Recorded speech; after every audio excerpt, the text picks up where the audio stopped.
కాంగ్రెస్ బీజేపీపై సిర్పూర్ మాజీ ఎమ్మెల్యే కోనేరు కోనప్ప ఫైర్ అయ్యారు. కాగజ్ నగర్లో మున్సిపల్ చైర్మన్ ఎన్నికలో కాంగ్రెస్ బీజేపీ అసలు రంగు బయటపడిందన్నారు. ఎక్కడ లేని విధంగా కాంగ్రెస్ కి బీజేపీ మద్దతు తెలిపిందన్నారు. కాంగ్రెస్ కా సాత్ బీజేపీ కా వికాస్ అంటూ సెటైర్స్ వేశారు. కాంగ్రెస్ మంత్రులు వచ్చి ప్రచారం నిర్వహించిన ఎక్కువ సీట్లు గెలిచామన్నారు.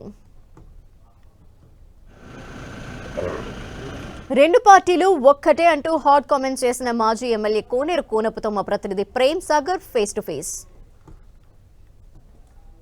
మున్సిపల్ చైర్మన్ వైస్ చైర్మన్ ఎన్నికల నేపథ్యంలో రాష్ట్ర వ్యాప్తంగా విభిన్నమైన పరిస్థితులు అయితే కాగజ్ నగర్లో మాత్రం మరీ విచిత్రమైన పరిస్థితి. బీజేపీ ఎమ్మెల్యే ఓటుతో కాంగ్రెస్ పార్టీకి సంబంధించిన చైర్మన్ సీటుని కైవసం చేసుకున్న పరిస్థితి ఉంది. సో మాజీ ఎమ్మెల్యే కోనేరు కోనప్ప ఉన్నారు మనతో మాట్లాడడానికి.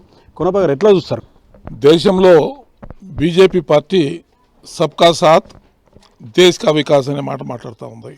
కానీ కాగజ్నగర్కి వచ్చేటప్పుడు మాత్రం కాంగ్రెస్కే సాత్ అమారా వికాస్ అని ఇవాళ ఇక్కడ నిరూపణ చేసింది. నేను గత 15 రోజుల నుంచి చెప్తాను ఉన్నాను, బహిరంగ సభలో చెప్పాను, అదేవిధంగా మన ప్రెస్ మీట్ కూడా చెప్పాను. బీజేపీ కాంగ్రెస్ కలిసి కొన్ని చోట్ల నేను పోటీ చేశా, కొన్ని చోట్ల నువ్వు పోటీ చేయని చెప్పి ఒకరికొకరు కలిసి పోటీ చేశారు. మళ్ళీ నిన్న రిజల్ట్ వచ్చిన తర్వాత వారికి ఒక 9 వీరికి ఒక 5 వస్తే మమ్మల్ని బీఆర్ఎస్ పార్టీకి 13 సీట్లు గెలవడం జరిగింది. ఇక్కడ 11 మేము పార్టీ తరఫున గెలిచాం, 2 మా రైవల్స్ గెలిచారు. మేము 13 ఎంఐఎం ఒకళ్ళు వచ్చి మాకు సపోర్ట్ చేశారు. 14 మంది మేము ఉండగా వాళ్ళు 9 గెలిచి 5 గెలిచి 2 కలిసి పోటీలోకి వచ్చారు. రఘునందన్ గారు ఇంకొక ఆరోపణ కూడా ఏం చేశారంటే మున్సిపాలిటీని ఎట్లా లూట్ చేయాలో ఈ దస్తగిరికి తెలుసు కాబట్టి ఈయన ఎట్లా వసూలు చేసి తెచ్చిస్తాడనే దానికోసం ఈయన ఇవాళ దస్తగిరికి సపోర్ట్ చేశాడు. మరి ఇన్ని ఆరోపణలు నా మీద చేసిన రఘునందన్ రావు గారు ఇవాళ ముక్కుని ఎలకరాయాలని చెప్పి నేను అడుగుతా ఉన్నా.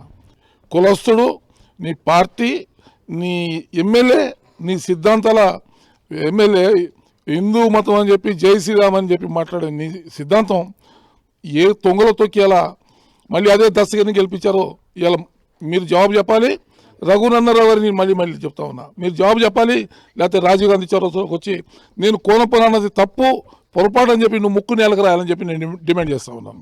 కోనప్ప గారు, మీరు వైస్ చైర్మన్కి బీజేపీకి ఎందుకు సపోర్ట్ చేయాల్సి వచ్చింది?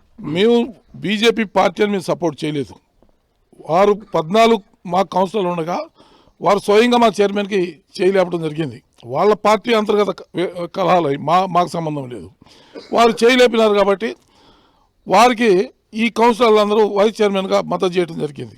కానీ మా పార్టీ తరఫున వాళ్ళకి చేయలేదు, మేము పార్టీ విప్ ఏమీ ఇవ్వలేదు. మేము కోనప్ప గారు ఎట్లా చూస్తారు? ఒకవైపు మీరున్నారు, మిగతా వైపు అన్ని పార్టీలు కలిసి ఈరోజు చైర్మన్ స్థానాన్ని కైవసం చేసుకున్న పరిస్థితి ఉంది. ఈ రాజకీయాన్ని ఎట్లా చూస్తారు? కోనప్ప వర్సెస్ విపక్షాలు, ఇదేం జరుగుతుంది? ఒక మాట మీకు చెప్తా ఉన్నా, ఇవాళ మహారాష్ట్ర ముఖ్యమంత్రి వచ్చాడు ఇక్కడికి.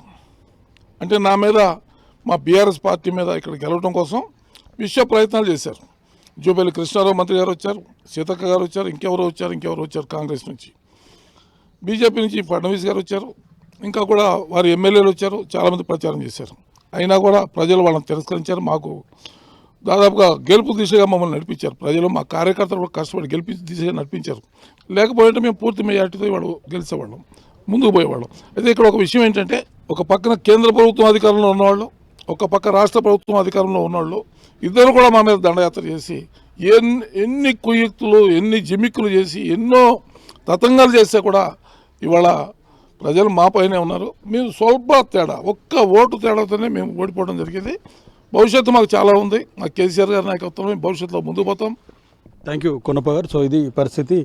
దేశంలో ఒక నినాదం అయితే కాగజ్ నగర్లో ఇంకో నినాదం బీజేపీ ముందుకెళ్తుందని చెప్తున్నారు. ఎమ్మెల్యే, బీజేపీకి సంబంధించిన ఎమ్మెల్యే కాంగ్రెస్కి ఒక ఓటేసి ఇక్కడ కాగజ్ నగర్ సంబంధించిన మున్సిపల్ని పూర్తిగా కైవసం చేసుకున్న పరిస్థితి ఉంది. సో ఇప్పటివరకు చేసిన ఆరోపణలు ఏవైతే ఉన్నాయో వాటికి క్షమాపణ చెప్పాలని మాజీ ఎమ్మెల్యే కోనేరు కోనప్ప డిమాండ్ చేస్తున్న పరిస్థితి. కెమెరా పర్సన్ చందుతో ప్రేమ్ సాగర్, 10 టీవీ, ఆదిలాబాద్ జిల్లా నుంచి.